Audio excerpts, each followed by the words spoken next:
Hi everyone, Lee Fan here. Today we want to take an up close look at cables and housing. Now, most bikes will have some form of cables and housing. Not all bikes these days, but most bikes will. And I wanted to show you what these look like up close. There is a difference between shift cables and brake cables. So shift cables are attaching or connecting the shifter at the handlebar to the derailleur, either the rear derailleur or the front derailleur. And we will get into how that works in a later video. But we want to just take an up close look at just these parts.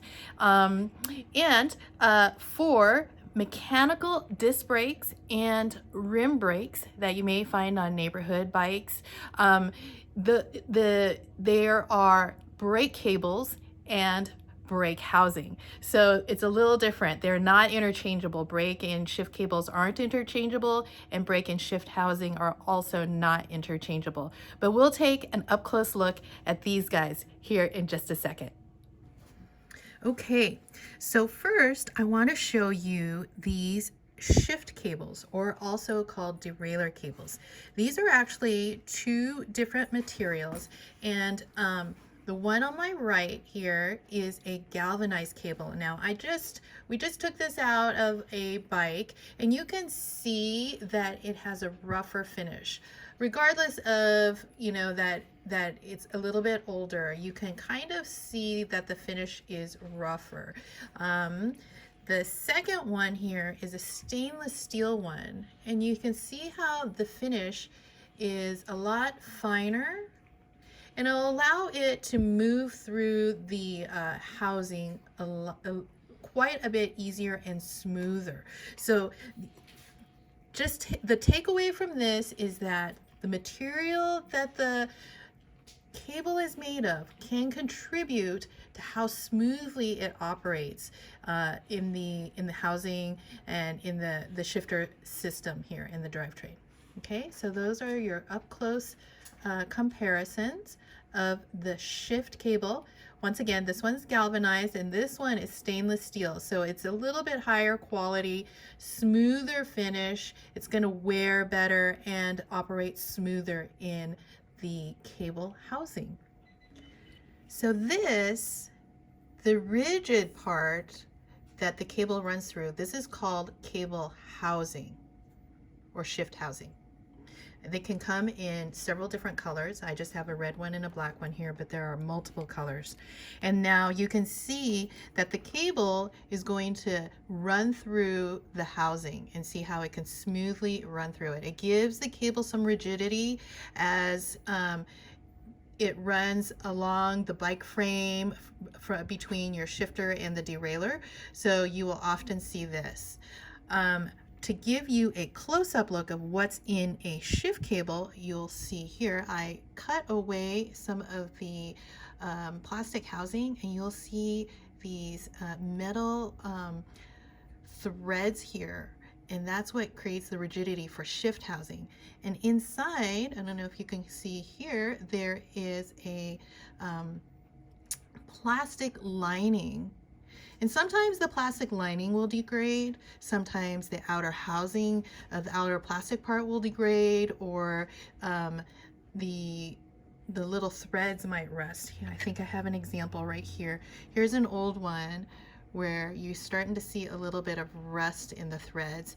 And this creates like residue on the inside that can reduce the ability of this cable to move through the housing very easily, and that could affect your shifting performance.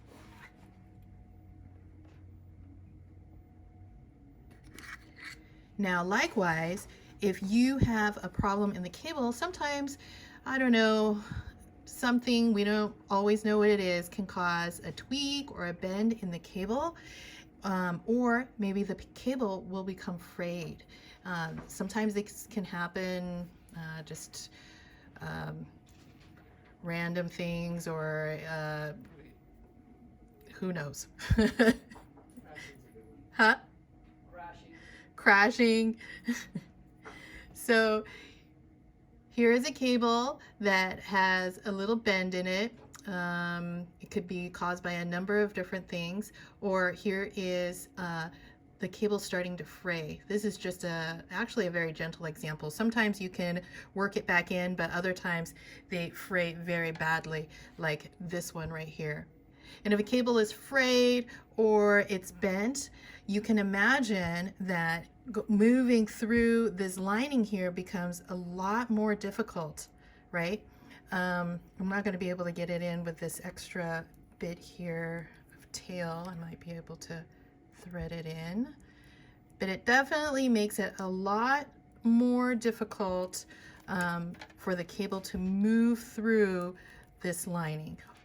And that frayed cable or even this bend can actually damage the inside of the lining. You see, I can't hardly barely get it through. So you can imagine that if you are trying to shift and you have damage to the cable, it may be very difficult and hard to shift. Now,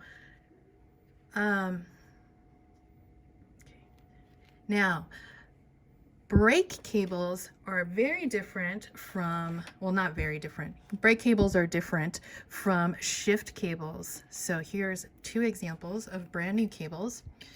The thicker one here is a mechanical brake cable, and you can see the difference in the size here.